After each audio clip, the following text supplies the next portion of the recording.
মুখ্যমন্ত্ৰীয়ে যিটো কথা দিছিলে ৰাখিছে মই সেইটোৱে ক'ব বিচাৰো যে আমি সিদিনাখন গ'লো ছাৰক লগ পালো বিশেষকৈ আমাক ভাস্কৰ কালিন্দী দাদাই লগ কৰাই দিলে ছাৰক তাৰপৰা ছাৰে আমাক কাগজখিনিও জমা ল'লে ছোৱালীজনী হাৰ্টৰ হোল আছিলে তো তাই সেইটো কথাটো চবেই গম পায়ে চাগে বহুতে যে হোলটো আছিলে তাৰপৰা আমি ছাৰক কাগজ জমা দিলো কাগজ জমা দিয়াৰ পৰা ছাৰে ক'লে যে মই কালি ফোন কৰিম বুলি ক'লে কিন্তু ছাৰে ইয়াৰ পৰা বোকাখাটৰ পৰা ওলাই আধা ঘণ্টা হৈছে তাৰ পাছতে মোবাইল ফোন আহিছে জি এম চি পৰা ফোন আহিছে তাৰপৰা কৈছে যে আপোনালোকৰ ট্ৰিটমেণ্টটো অতি সোনকালে হৈ যাব বুলি এনেকে বুলি ক'লে ডকুমেণ্টছ বিচাৰিলে মানে ৰিপৰ্টখিনি বিচাৰিলে আৰু তাৰপৰা দিলো আমি তাৰপাছত মাজতে আকৌ এবাৰ ফোন আহিলে তাৰপৰা ফোনত ক'লে যে আপোনালোকে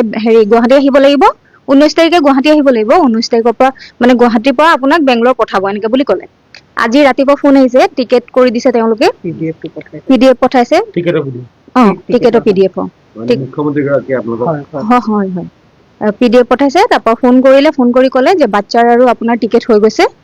আপোনালোকে 12:30 পোৱাকে গুৱাহাটী আহিব লাগিব তাৰপিছত আপোনালোকৰ 6:40 ফ্লাইট আছে এনেকে বুলি ক'লে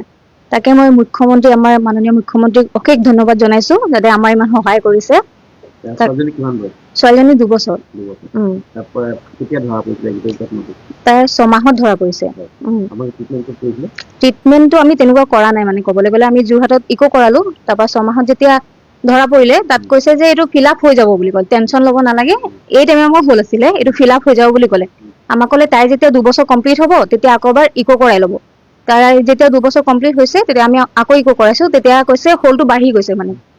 এই টাইমৰ পৰা আপোনাৰ 1 চেণ্টিমিটাৰ হৈ গ'লগৈ তাৰপৰা ডক্টৰে কৈছে এইটো চাৰ্জাৰী কৰাবই লাগিব চাৰ্জাৰী নকৰালে নহ'ব আমাৰ বেংগলৰ ঠিক কৰি দিছে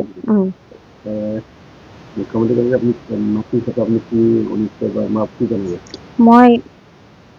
মানে বহুত বেছি ধন্যবাদ জনাইছো মুখ্যমন্ত্ৰীগৰাকীক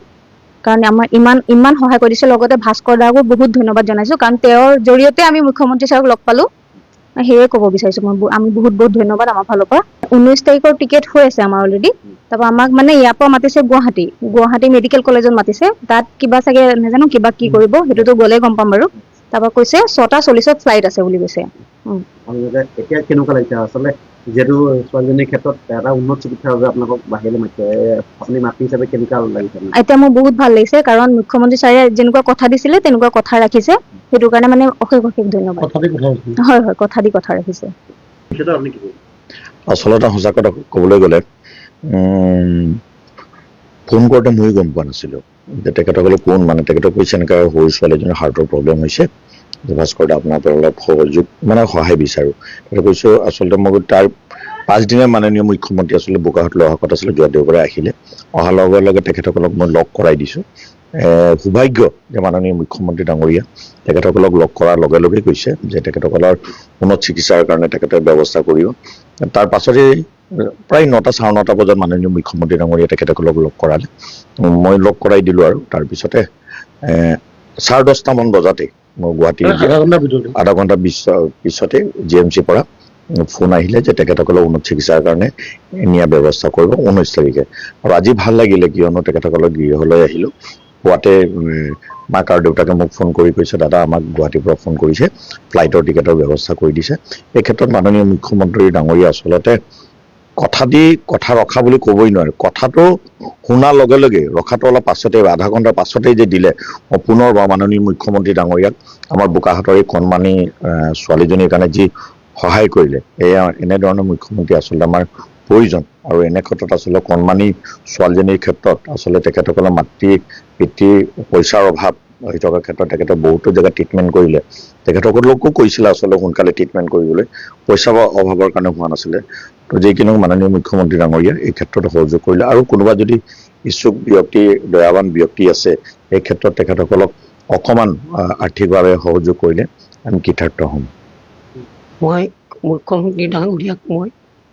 কৃতজ্ঞ জনাইছোঁ যে তেখেতে দীৰ্ঘদিন বাচি থাকক আৰু আমাৰ এইখিনিতে অখণ্ড নাম কীৰ্তন হ'ব 4 মাহৰ মধুকৃষ্ণ ত্ৰয়োদশী বাংলা 13 তাৰিখ